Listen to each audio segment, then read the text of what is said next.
Aloha. So a lot of people ask, what is hula dancing? It is basically a way that the Hawaiian people, way back when, before the first missionaries even came there, it was a way for them to pass down their history from generation to generation by telling stories with song and dance to help them remember it better. So you can kind of think of it as like sign language, because certain things will, like for instance, this means like the wind, and then this is palm tree, and this is fish.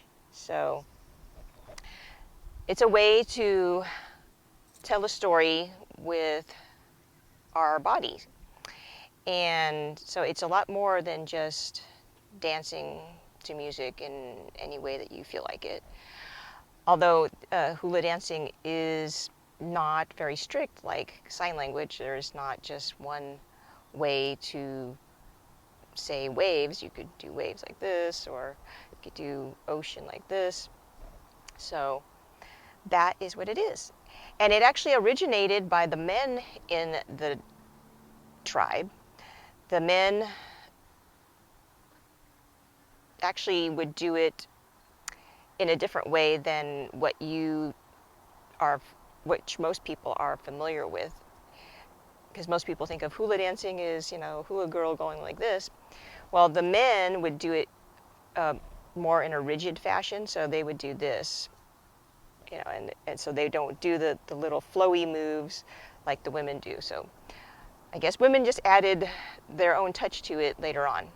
So when I'm teaching hula dancing, I will be doing it the feminine way, but I also want you to know that there's a way to do it for the men, because it was originally made by men. And men still dance hula today. There are actually different forms of hula. There's the traditional that is more like chanting and drums, and then there's the more modern one where we've got the ukulele and the guitar and other instruments. For instance, like the Hula song.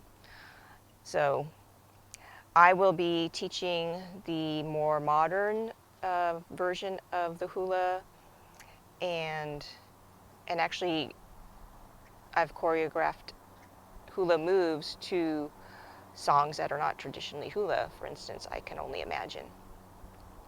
So I want to encourage the men out there to learn hula just as much as the women. So it's a good form of exercise, and although it's known to be, moving the hips, men can move their hips too. They don't have to move them in a feminine way. So moving your body is something that should come natural to you. So you want to do it in a way that feels good to you and doesn't feel like you're not being true to yourself. So any moves that I am showing, you can try doing them the way I'm doing them, but I want you to find your own style and own way of doing it that feels good to you. So whether that's not moving your hips, not doing these kind of movements, whatever feels good to you. So just because I said this is the traditional men's movement, women can do this too. So I encourage anyone that's first starting out to just first concentrate on getting the basic arm movements down, and then you can add your own style to it later. Okay? Oh, and I forgot to put this on. Okay. So for the women and men can wear a lei too, but some men might, I don't know, not like flowers for some reason. So the other options that you have, if you would like to get into the Hawaiian mood, is there's something called kukui nuts, and they're made into a necklace. So this is what, men or women can wear this, but if the men don't want to wear a flower lei, then they can wear this, which comes on a ribbon, and you just tie it around your neck.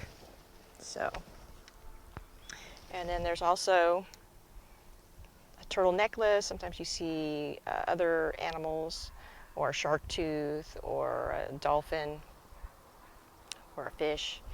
So that's a necklace that you can wear too if you would like. This one is made from, it's not made from shells. Sometimes they make them from shells, but this one is made just from wood and other natural materials that you would find in Hawaii. So there are your options, and please share with me if there's other things that you like to do to get in a Hawaiian aloha mood.